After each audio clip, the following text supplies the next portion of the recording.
This video is sponsored by Crimson Manifesto, Knuckles OX, Zach Haji, Jelpy, and Baba Snake. I recently did my first Avatar What If scenario in super mini form, being what if Zuko studied other bending styles earlier. This coming after the Netflix adaptation for all its triumphs and failings inspired yet another rewatch of The Last Airbender and Korra for me. Also, I'm probably going to go ahead and give the Yang Chen and Kyoshi audiobooks a listen since I've meant to for a while now. But in all honesty, I didn't have any major plans of going that much further with any real storytelling in the Avatar universe anytime soon at least. Though recently the world received some heartbreaking news that has made me reluctant to cover my usual subject matter that I do on the channel. So in light of that and a lot of calls for a more full adaptation of this concept that I did in the short, I've decided to go ahead and try and retrain it here as what if Prince Zuko turned good early, since in the original short / super mini that was a major effect of the change. My goal here being to expand on my thoughts from the short that wouldn't fit in 60 seconds and to try and do it in a more cohesive way that's still kind of discussion based but analytical and as much of a narrative as I can give you, at least without just doing a full-on retelling of the original series that boils down to me saying the characters are doing the same things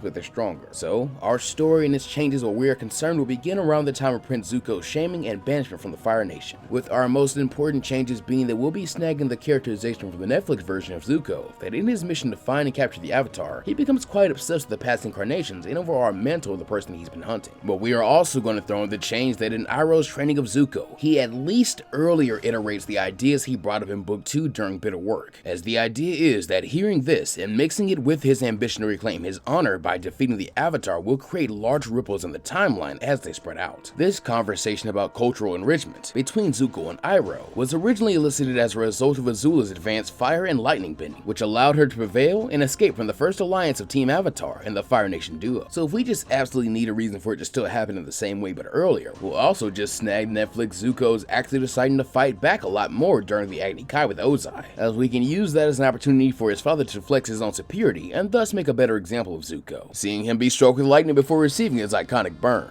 And this alone could probably result in some major changes in and of themselves that are really interesting, like the fact that the prince could just as easily die in this timeline from this kind of damage and threat to his life. And even if he only gets close to death while being treated and recovering, could this result in any kind of spiritual experience for Zuko, which could also help lend to an earlier changing of the heart, or maybe even a doubling down. It could even spoil certain things that Zuko doesn't canonically learn into the comics. Just saying, what if Ozai killed Zuko is highly underrated as a scenario. I think regardless of outcome, if he survives and is still given the 41st Battalion and Iroh goes with him, this will result in Iroh being strong-armed into teaching Zuko more advanced firebending styles, and even philosophies, with Zuko more than likely developing just as potent a desire to master lightning bending, as he has to complete his overall mission. However, if anything, Iroh was only teaching and then drilling lightning redirection at most to the point of absolute mastery before they even attempted, especially during the first 3 years of Zuko's banishment and training under his uncle. However, more advanced firebending is certainly still on the table, since I am still very much of the opinion that Iroh citing his study of waterbending is a clear case that cultural enrichment and knowledge really does help to increase one's ability in the world of Avatar, just as much, if not more, than actual training and live combat do. In general, Avatar's bending and martial arts have always been one of my favorite fictional power systems. I'm less of a fan of the tech side of the verse past what Last Airbender did with it, though I do recognize that it's also as much of a part of the world building and power structure as the other two pillars of the series are. One reason I feel this way is because bending is a very complicated but simultaneously very simple power system that is as spiritual as it is mental and physical. This is almost best exemplified by some of the things Iroh later teaches Zuko, directly contradicting what Aang and Katara discussed during the Boy and the Iceberg, since Aang, as a pretty much fully mastered airbender, flat out tells her it's impossible to teach between elements. But considering what Iroh said, I think in this instance both Aang and Katara are right and wrong, since there are many more levels to it than that. While sure, an airbender with absolutely no conscious waterbending experience would have no idea how to teach a waterbender to do their thing. And honestly, the Netflix version and the original pilot version of Aang already contradict this. But even in main canon, it's never shown or said by any means that it's impossible to learn at least something from one another, since other bending styles and even other martial arts are shown to influence and increase some people's bending ability in a few examples. Some that are listed in the original short that I'd like to expand on here. Like Admiral Zhao I brought up mixes a lot of earthbending philosophy and movements into his firebending, though this is mostly seen in his Agni Kai with Zuko, where his blocks and the way he stomps and surges forward for his strikes seem like like a solid mix of the Hung Gar and Kung Fu that influenced the two separate bending styles. And this idea and connection is also strengthened by Zhao's backstory of having been stationed in the Earth Kingdom during his start in the military, where he likely would have been fighting a lot of Earthbenders. Beyond this, we know he and Master Zhang had such differences of opinion that Zhao never truly finished his training and inherited his master's strength and control or his will, so he more than likely would have been arrogant enough to try and create his own style by simply taking concepts from his master and his most common enemy. And Zuko defeated that earth-influenced firebending with a move that looked very much like he might have gotten it from Aang and his airbending. And at the time, he would have really been one of the only firebenders alive to have any extensive experience actually fighting an air nomad. Another great example I didn't even get to mention in the short is one very plainly spelled out by the Netflix adaptation, as that version of Katara, lover or hater, directly cites her ice disc technique as something she came up with after seeing earthbenders like King Boomy do a version of it, and thus she began to consider an experiment with a waterbending form. That's a direct citation of this principle in effect. But I'm not done. For even more insane examples of this, I think we should look at characters and organizations like Suki and the Kyoshi Warriors, alongside Piandao and the White Lotus, as they are somewhat built solely off the concept of mixing the strength and uniqueness of the world around you into your own unique form of power, as the Kyoshi Warriors were canonically formed by one of the most powerful avatars who taught them as mostly non-benders to turn perceived weaknesses and disadvantages into strengths. And it's probably no small exaggeration to say the martial art Kyoshi passed down to them was one she might have cultivated for those without bending at all. That way it could act as a true martial art, something the weak could use to become strong. So kinda done by synthesizing a sort of non-elemental avatar state-based fighting style, if that makes sense. But I suppose in concept that would be a bit more like Ultra Instinct. Piandao and the White Lotus, on the other hand, as an organization, are characters who don't really care or respect political boundaries, as they already work together for the good of the world itself across nations and elements to form a greater whole, with the organization later even going on to take the locating and training of the Avatar into their own hands. As a member of the Fire Nation, which boasts not only an affinity for the art of bending, but also is the only nation actively going through an industrial revolution and developing different, more advanced forms of materials and weaponry, Piandao already kind of inherently balances that with concepts from other philosophies like the Jings of earthbending. And all of this isn't even to mention the fact that this principle is also demonstrated by the bending sub-elements and skills more than anything, since you can visibly see certain things like concepts of earthbending being applied in ice bending, or water bending and lightning and lava bending, which also definitely has aspects of fire in it, or the fact that combustion bending to me also feels like it employs the concepts of the Jings to the point I wouldn't be surprised if air and earthbending philosophy plays some part of the technique, though here we're more overtly crossing into the realm of speculation and headcanon. And so the end result of these changes of philosophy and mindset would ultimately be a more powerful, confident, and dangerous Zuko, who'd be a lot farther along as a bender and as a person, likely also being a whole lot better to his crew and uncle, due to being less single-minded, since some neutral Jing would help him to wait for the right chance to strike, since no Aang is showing up for the first 3 years of all this training, though during that time he would get a lot better due to just having a more open mind and unfettered spirit. This could be demonstrated by Zuko having a somewhat similar effect to Azula's of his firebending changing color that continues on through the books, not instantly at the same level as hers, but something he can progress through. So maybe his first signature advanced firebending techniques in this verse see his flame swap from red to yellow for a short while, since that color is a bit higher on the scale of heat, and you could also tie that interestingly to the color also being associated to the air nomads. Then it could grow one level higher and become green during the Book of Earth, and possibly a light tilt to full-on blue to match Azula's by Book 3. It would certainly make Azula's gimmick less unique, but I think it could certainly be followed through on well, if eventually tied back to later for a satisfying payoff. However, despite all this advancement, Zuko wouldn't already be cured of his brainwashing via Fire Nation propaganda, and if anything, all this study into past avatars and other elements may make his known persona and pride swell a bit too much, since I could kinda see him at first lording himself as more knowledgeable about Aang's role than the Avatar himself. In fact, depending on how things may have worked out in this timeline, he may even already be aware of his connection to Avatar Roku. But through those encounters in Book 1, Zuko's foundation would not only be shaken a lot more, but easier rebuilt, since Iroh would have already laid the brickwork for his redemption, since I could see Aang actively listening to Zuko if he ever brags about any of this cultural enrichment stuff, and then trying to implement it himself, which would almost immediately make Aang an even more powerful bender, and would probably even make things like his earthbending training go easier. At the same time, having expanded this idea out from the original shorts, even refreshed my memory on the series more, I realize now that I probably misjudged the time frame of things, as given these changes, I am number one, not so sure that Zuko wouldn't be an active match for Azula at the beginning of Book 2, which would probably make him a lot less worried about her as a fugitive from the Fire Nation. Therefore, just kinda leaving the hollow realization of how quick his father and nation have turned on both he and his uncle. So I think he just humbles himself and takes Iroh's approach, showing some humility and attempts attempting to truly join Team Avatar during the events of the chase, since I kinda don't see Zuko being willing to split up from Iroh, at least with as far along as he is by now, and it's also unlikely he would refuse Katara's help, which would also mean that Iroh would likely recover faster if he were to still be injured here. So that means before we even reach the halfway point of Book 2, Aang's already got everything he will need to master the other three elements, and therefore the rest of The Last Airbender would pretty much just be unrecognizable, as a result of Zuko's earlier turning coat from the Fire Nation, with Iroh's teachings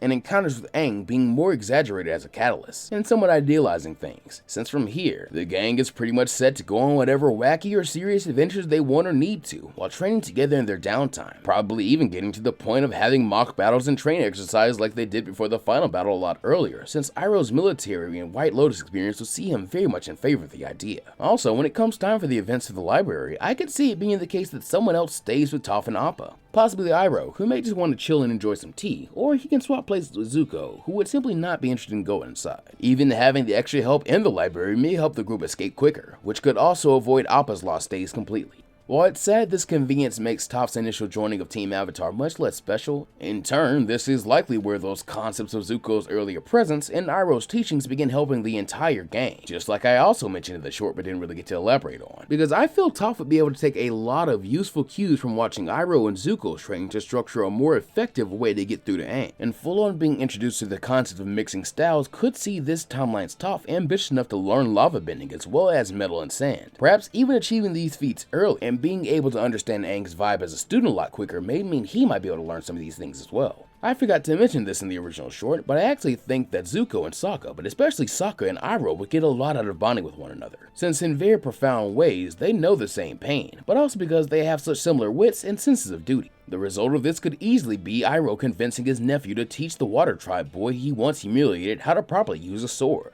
as well as offering their insider knowledge on Fire Nation military strategy. And Iroh's philosophy could see Sokka continue building on lessons and experience he's gained, from things like training under Suki and engineering alongside the Mechanist to continue crafting his own unique way of strength. So by the time he meets Pian Dao, he's even more alluring a student to the swordsman, and maybe the extra saved time from Book 2 even allows Sokka to train there longer, perhaps even alongside Zuko. Then during the Day of Black Sun, Sokka would be an even better prepared leader, thanks to having learned so much from his new brother-in-arms Zuko. Katara, never really having her trust shattered by the Fire Nation duo, probably increased her own level of mastery even faster and deeper, because in this verse, more than in canon, both Aang's airbending and Toph and a lot of their other earthbending friends like Haru would have a lot of influence on her waterbending. Zuko and Iroh's firebending as well, since I could really see her wanting to learn lightning redirection herself, just in case, at which point I legitimately don't think it's all that impossible for Katara to develop this into a more primitive form of energy bending that is a lot more akin to Ty Lee's chi blocking, since after the encounter with Hama, she saw how powerful yet unethical bloodbending was. So I kind of feel like it would be fitting for Zuko and Iroh to be there to remind her that every element has its dark side, and that it's up to their benders to use them for the sake of spreading peace and kindness rather than pain and fear, with her job as a bender being to learn how to balance these things, much like the Avatar does. I truly think that kind of spiritual closure and enlightenment could make Katara more of a monster than she already is. And finally, tying back to that thing that I mentioned earlier about differently colored fire, Aang would therefore really have both Iroh and Zuko as his firebending masters, which also without much exaggeration would probably make him a devastatingly more skilled and powerful firebender than his canon counterpart at this point. You could even exemplify that by him achieving the same kind of yellow flames that Zuko could produce at the beginning of the story to bring this full circle. That's a kind of mastery to the point that along with the ant from Sozin's comment, he probably could defeat Ozai's firebending solely with his own, in a way that would still allow him to make the Fire Lord surrender rather than being forced to take his life, kinda how Zuko did to Zhao there at Ikai. Though you could also interpret this as his learning Earth and Fire so close together could hinder him, as he already struggled with Earth as the opposite of his affinity. But what I would like to see happen is Aang and Zuko still seeking out the original source of firebending, despite the fact I doubt Zuko would still lose his stuff in this timeline. I could even see Iroh kind of slightly setting it up a lot earlier than it happened in canon, as both Aang and Zuko's final firebending mastery training, since there wouldn't be the whole Aang would need to find a new teacher implication if Iroh is there.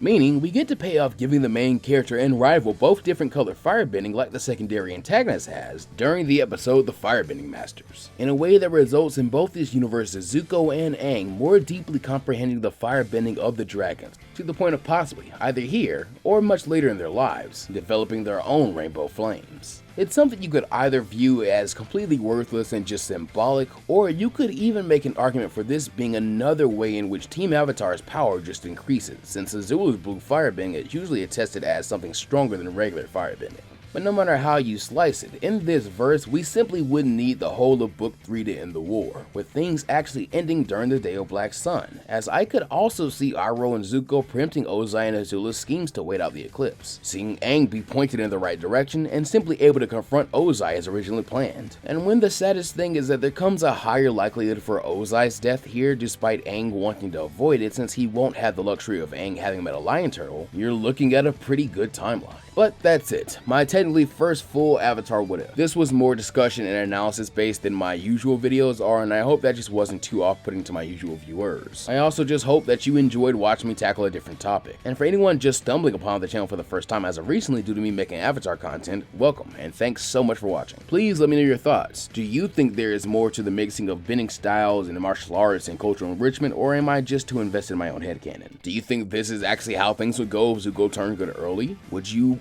maybe like to see a What If Zuko turned good super early that explores him changing sides in book 1, or possibly even beforehand? Comment on all that and lots of other fun stuff since it makes videos perform well. In fact, for some blatant algorithm bait, I'm going to ask you guys to comment what bending style you would want if you could only have one. For me, that answer has pretty much always been either earth or air with no question. And while we had no commissions, so no major shoutouts for this video, there is always my wonderful supporters of the day. Stephen Norton, Kelstar159, Dylan Wolfdog 31, Orion 101, Crab Trooper 4552, Dutch McGee 101, and Narku. Thanks so much to these guys and the support of everyone else whose names are scrolling across the screen right now. And thanks to all of you for watching and supporting my content however you can. With all that said, please remember to take care of yourselves and the world around you, go beyond plus ultra, and I'll see you guys next time.